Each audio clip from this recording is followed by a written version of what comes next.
ndakabvunzwa nemumwe munhu kunzi zvinoita here kuti murume arore mukadzi ane vana vake 2 iye asina vana, murume kuti arore mvana, unoti chiko bulasheko kune nyaya? Inini zvangu ka handingamhanya kuconclusion kana kuti anzi mvana yakaipa kana kuti mvana yakanaka. Asi ndoda kutanga ndambonzwa chikonzero chekuti nyaya iyi inenge yambotangira sei, because pane matambudziko anenge aitika mumba here kana kuti panenge paine zvinenge zvichii. Imimi nemusikazivi kuti mukadzi akasiyana nemunhu wake sei, but madanana mamurume mukadzi wobva wadiscover, mukadzi wobva kutaurira kuti chi angari inini ndine vana vangu 2 but imimi hamuna mwana, zvinobuda but manje kana wajutika manje mabhilango inonesa uzivoka chimoko chiwozorita wa mteni zviri nani kuti akuudza wana asati amteni atwaiziya, because kana akakuudza asati akena mteni unokwanisa kuzvikabira, because hapana chakamboipa urarama ane mwana wake andwaiziya. Why? Because you only one vana. Not because ndakazvimirira inini kwete ndakamirira munhu ane mwana wake kuti zvazvinoita inini ndichizviona inini zvazvinoita ndezvekudai mukudanana mufanirwa kungopoterana pachokwadi chamwa ndoda kuroora ndoda kuroorwa, handina mwana ndine vana, handiti kana aine mwana iwe ukazvibvumira hapana chakaipa, asi kana usingadiwo unogona kungopamburana zvao kwauri wewe hati yako kuti uri kuda kutora munhu ane tirera yake here, nokuti vanhu vakawanda zvinoitika ndezvekuti umwe anogona kufirwa kana kuti murume aita accident, pamwe airohwa nemurume kana kuti iwo waita kuti huro karambwa, saka zvako murume kuti asese kuona kuti ndine kodzero here yekuzogara nemunhu iyeye, togarisana here. Inini zvangu palavhi yacho kazvine zviri good, but the moment andoziva kuti akandi haana kumbondudza kubva pekutanga ka ndingangotomupa condition yekuti vana ivavo handidi kuvaona padeni pangu izelavhetsira patindenenge punishment yake iyo yekundinyebera nanyatsokuinzwisa mudara.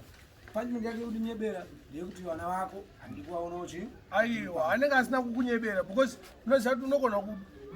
dana newanzonyenga munhu murume ka saka mukadzi akango uchimunyenga kubva kuti ndine vana vangu 2 but kuzosvika pakutogara tese usinozonitaura tagara gore hamusi kupindura mubvunzo mutenderera ndoda kuroora ndopaunobva wazonzwa mubvunzo uri kuti zoni zvinoita here kuroora mukadzi ane mwana kana kuti ane vana iwe usina, haisiye kuti mukadzi akunyepera kuti ndine vana, zvinoita here uri kuziva kuti mukadzi ane mwana uyu ane vana vake 2 unoroora here? Kana ndamuda ndoroora ko kana iri seage yema20 to 30 ari mukomana zvinoita here oroora musikana ane mwana? amai vemukomana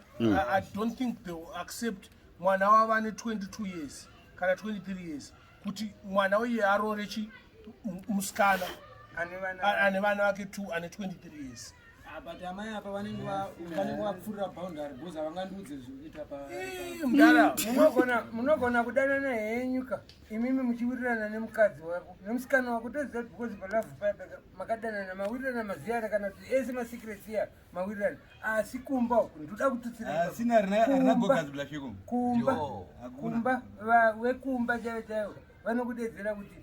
shamari ona iwewe hauna kako kanoti nyee panapa, iwo hakunotisimudzira uyo ane tirera yake kana kuti anga ane mumwe chete kana kuti vairi. Hatisi kuziva kuti ikoko akabva nemvonga yerudzi yakanaka here kana kuti yakaipa. The word mvana chairo pachezaro yakaipa rinotoshoreka zvazvinoita manje iko zvine generation yatiri kuzvino vanhu vari kumitisa kuti zvikoro vari vana vadiki handiti asati anyatsotamba atova nepamwiri atova nemwana saka acharoorwa acharoorwa nani ndisotomuroora saka wakumakeri muni atatomaki tinomuroora atotowana mumwe anomudawo anotorwa neumwe munhu anoziva background yake kuchikoro kweseka atomitiswa nemafomu 4 kuti mafomu 3 vezera rake vanenge vakutomurejecta but anoroorwa nemunhu ane mwana aiwa atokura. it's a young generation young generation kwakawanda kwane vana twesaiziva but inenge ndakuroora ndirore mwana yenu kuti ane mwana kana zvakadaro ucharoora munhu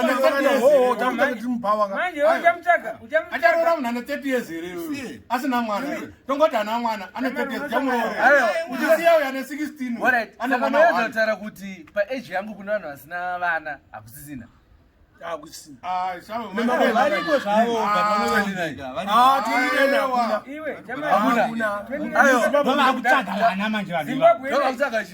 saka mimoeoramukomana ndonoroora munhu ane vana tunda yekuti edha ari pasi pangu kana takaenzana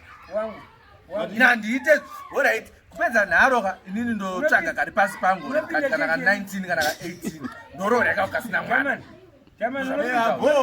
asi iwo unawo wana here asi one kuchisutu zvinogona kuita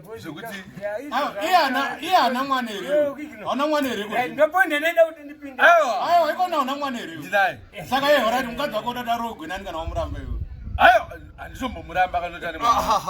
munogara nemukadzi wewe andaugari naye zokoto chapinda kwauri watozonyangirwa inini naida kufaya nemubvunzo yacho iye bhozi naida kubvunza kune children here wondipindura right wandipindura kudano rati muri kugara mese here nemukadzi kana kuti hamuna atogara tese hausi usatinyebeni hausi ugara nemukadzi wako since dauya kunoku the 6 weeks hausi ugara nemukadzi wako pamba ndozvanoita kuti ndisvike akauya wakamudzinga akawinzwa akadzorwa wakamuramba akauya namai vake akadzingwa ndokwanoita kuti ndisvike ikoko saka une mhosva akaiwo aiwa nyaya kuroorwa acharoorwa nemunhu ane mwana wake inoti asina mwana iwo ndiwani unenge wakamirirani inini pamukadzi wako aiwa handisi kumirira but tikaendaenza justice ngatirarei justice zvimwe ndezviveka tingade kuzviiteni tadotaura chokwadika hapana nakomunhu akaita mwana kapanapa mwana mukomana handiti uri baba handiti woexpecta kuti onzwa nemwana wakachikudza kuti nindaroora asi mukadzi ane vana vake alright for example inini am 52 years old my first born is 30 years second born is 27 pane pandichaona mukadzi asina mwana ipapapo azvibude imimi zvitori right man makura ko ndakasvika zvaanazati zviri zvimajaindi zviri boys munotangira ipapo but imimi paage yenyu manje kuti mwana ekasipa 16 nowadays ndara mune muchirepa handiunyembera nemuchirepa yakura eji chasvika mabhilango ndopo uchazoda kuita unokwanisa kuita izvo inini age handirira like now ka ndokwanisa kuroora kamwana kane 18 tons mina ndikutauri but pa 52 apa inini personally kana chiroora mukadzi ane vana vake pakaita mukomana nemusikana kana kuti vasikana 2 but vakaita 2 maboys andorowa boys zvinokuteerera nyaya iripo inenge yakudhirira chi because mimi muri kulavhana kana momsi but boys hadziapprove as quick as vasikana ndopamunozonati vanakomana vanodzingwa padhini pachirungu zvachoitinzikana usatasvika ningirini below 20 18 ndofunga as from 18 chakauta zvamanenini ndonzi momzi wangu varoorwa ndotanga da kujamukira momzi zvakutange nini pamwe ndinoda kuvaroora ko zviri kuitika mareni muno mai manja hazvifanira kutoitika izvozvo zviri kutoitika ka izvo zviri kutoitika ndezvipi zvikuitika izvozvo munhu ane ngozi ngozinongochirambidza momzi kuti vanakirwa asi mwana mukomana kana mwana musikana mangopfuura zera fangira ndataura 18 to 20 baba havachisipi pamba nditika sekuru vevana ndofunga venyu kana kuti vangu right paeji yatataura iyoyo hapachisina anorwa shanji dzababa exactly kana dzaamai kana kuti baba ndo vapenyu kana kuti amai vapenyu apachisina anobashanya but blashekomo zvafana indite 30-year-old son ndakaroora 24-year-old mwana wangu anenge jealous anogona kudestroy relationship yedu kuti iwe mudhara iwewe wakatora chi kamwana kadii iyo yaite zvinogona kutowirirana manyeniniipapo ndopanonzwanzi mwana akalavha vakawirirana zvavanenge vachiita